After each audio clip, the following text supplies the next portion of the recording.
The city had a way of swallowing lives whole, moving people around like pieces on a chessboard without their consent. In the middle of it all was David Mercer, a man whose name was once synonymous with quiet competence and trustworthiness. He had never been the type to seek attention, preferring the rhythm of his routines, the safety of predictability, and the small circles of friends who knew him well. Yet, it was precisely his predictability that would make him the perfect target, though he had done nothing to deserve it. It started with a small incident, a slight that seemed inconsequential at the time. In the office where David worked, there was a rivalry, unspoken but palpable, between him and a co-worker named Jenna. She was ambitious, sharp, and unapologetically ruthless, always keeping an eye on the ladder she intended to climb. One afternoon, an opportunity arose for a promotion. David, by all accounts the ideal candidate, had been overlooked in favor of Jenna. It wasn't a matter of merit, at least not in her eyes. It was a matter of timing, influence, and whispers in the right ears. Jenna, elated at her victory, had no idea that her actions were planting seeds of vengeance that would grow far beyond the office walls. Jenna had a history of grudges, and revenge came to her naturally, a silent art she had perfected over the years. Yet, on this occasion, the target she had in mind was not David. She had been wronged by another, someone who had slighted her in ways that cut deeper than office politics could measure. Her plans were precise, calculated, and cruel, designed to dismantle that person's life completely. But life, as it often does, had a way of misplacing consequences. David became a casualty almost by accident. Jenna's scheme, involving forged emails, carefully timed misinformation, and financial manipulations, was designed to ruin her true adversary. But one misfiled document, one incorrectly addressed email, and suddenly, David's world began to unravel. The promotions he had worked toward, the projects that had defined his career, the friendships he had nurtured, all of it began to crumble under the weight of accusations he could neither anticipate nor counter. At first, it was subtle. A missed meeting here, a whispered rumor there. People he had trusted, colleagues who had once respected him, began to distance themselves, unsure of the veracity of the shadowy claims circulating about him. Then came the more tangible blows, a frozen bank account, a critical error in a project report that had been meticulously orchestrated by someone else, a formal warning from management citing breaches he didn't commit. David tried to fight back, of course. He hired lawyers, demanded internal audits, insisted on transparent investigations. But the deeper he dug, the more he realized how thoroughly someone had planned his downfall, someone who knew how to operate without leaving fingerprints. Meanwhile, Jenna watched from a distance, unaware that her intended target had been spared while an innocent man suffered in their stead. Her obsession with vengeance had created a ripple, and David was caught squarely in its path. The irony of it gnawed at him in quiet moments. He had never wronged anyone, had lived a life of ordinary decency, and yet here he was, teetering on the brink of ruin because of someone else's hatred. David's personal life began to fracture. Friends he had known since college grew distant, unable to reconcile the image of the man they knew with the one being painted by anonymous allegations and circumstantial evidence. His partner, supportive but increasingly frustrated by the unending chaos, eventually left, unable to watch a life dissolve in ways neither of them could control. David became a ghost in his own existence, moving through the motions while the world seemed to conspire against him. The climax came one rainy evening when he discovered the source of his suffering. A stack of emails, accidentally left exposed on a shared server, revealed the extent of Jenna's plan and the fact that he was never the intended target.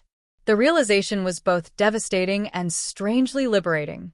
He had been punished for sins he had not committed, and the truth was glaringly obvious, yet it came too late to undo the damage. The office hierarchy, the financial institutions, even casual acquaintances, had already formed their judgments. In the eyes of the world, David Mercer had become the embodiment of failure, a man whose life had been dismantled with surgical precision.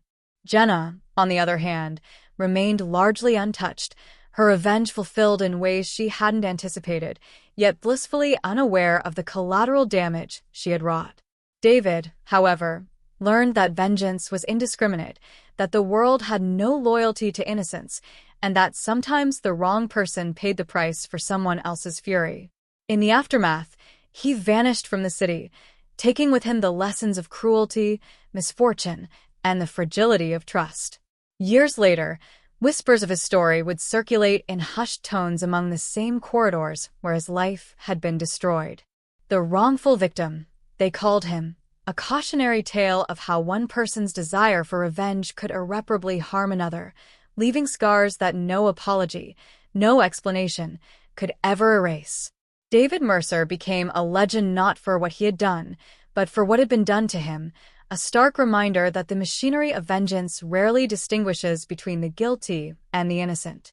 The months that followed were a haze of disbelief, anger, and a profound sense of injustice for David. Each day brought a new complication, a new way in which his life was being methodically dismantled. Even his home, once a sanctuary, became a place of tension. Mailboxes filled with threatening letters, phone calls went unanswered or were intercepted by systems he didn't understand, and minor legal entanglements snowballed into situations that required weeks of legal consultation he could ill afford. The sheer relentlessness of it all made him question whether the universe had decided he was a character in someone else's story, a pawn in a game that had nothing to do with him. He began to notice patterns in people's behavior that he had once ignored. Colleagues who had once smiled and nodded in casual camaraderie now kept their distance, casting furtive glances that seemed to ask, "Can he be trusted?" Even clients and associates he had spent years cultivating started hesitating, canceling meetings, or requesting explanations he could not provide. Every attempt to clarify or prove his innocence seemed only to entangle him further. It was as though his identity had been hijacked and replaced with one he did not recognize, a version of himself that existed only in rumor, speculation, and the shadows of someone else's vengeance. At night, David's mind became a labyrinth of questions and scenarios. He imagined confronting Jenna directly, exposing her machinations publicly, and reclaiming the dignity that had been stripped from him. But he also feared the consequences. What if, in doing so, he provoked another layer of retaliation? What if even more lives were damaged in the crossfire? The burden of inaction weighed heavily, forcing him to walk a tightrope between self-preservation and the need for justice. One evening, after weeks of tireless investigation, he finally traced the web of deception back to its source. Jenna's handiwork was evident in every misfiled document, every manipulated email, every financial misdirection. And yet, even when confronted with irrefutable evidence, there was no satisfaction in seeing her face the consequences. She seemed untouchable, protected by bureaucratic loopholes, the very same structures she had once exploited to her advantage. The world had a cruel sense of balance. The guilty often walked free while the innocent bore the scars. David withdrew from his social circles entirely, adopting a life of near-total isolation. He spent hours reflecting on the nature of justice, revenge, and human cruelty.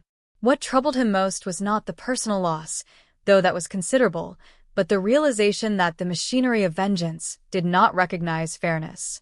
One person's anger could cascade outward like a storm, toppling anyone unfortunate enough to be in its path.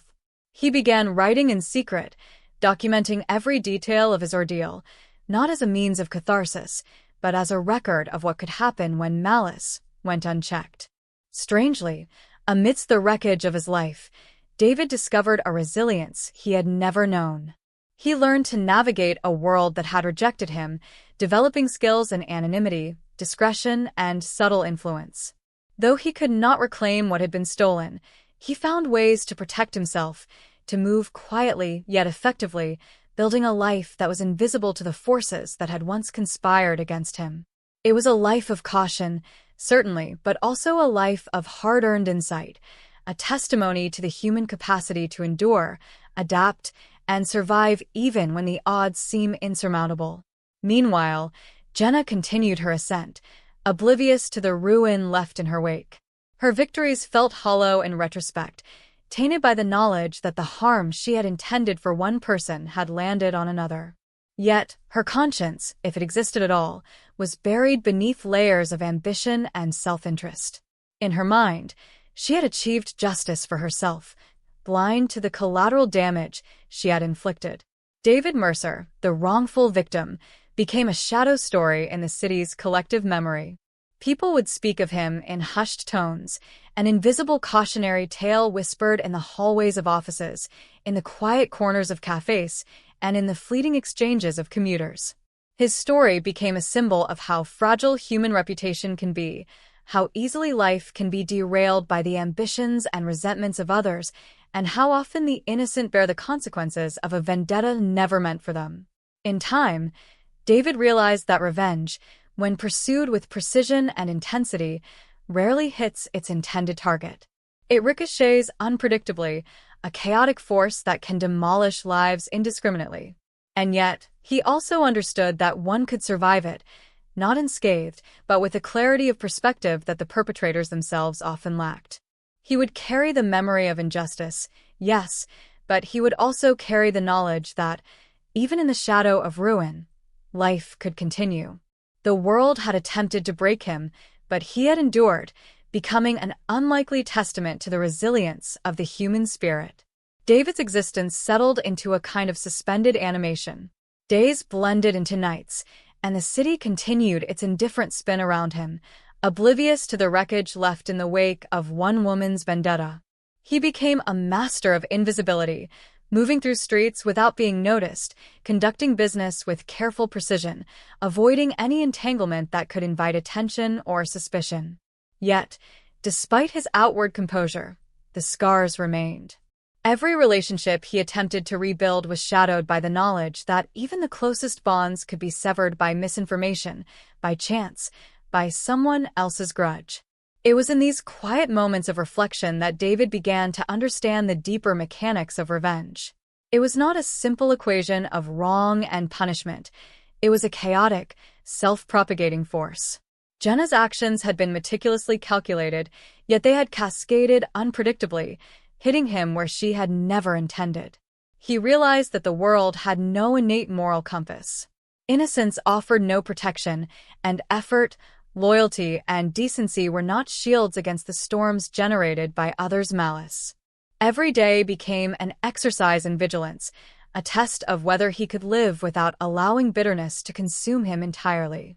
As months stretched into years, David began to cultivate a new identity, not one of revenge, but of quiet strategy. He immersed himself in the subtleties of influence, understanding people's behaviors, the hidden motives behind casual interactions, and the ways in which seemingly insignificant actions could ripple outward.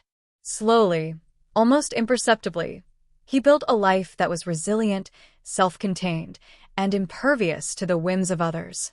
It was not the life he had envisioned, nor the one he had once enjoyed, but it was one that he could control. Meanwhile, Jenna's world began to shift, though not in ways she could see clearly. The momentum she had once wielded with such confidence now carried unexpected consequences. People she had underestimated, those she assumed powerless, began quietly pushing back.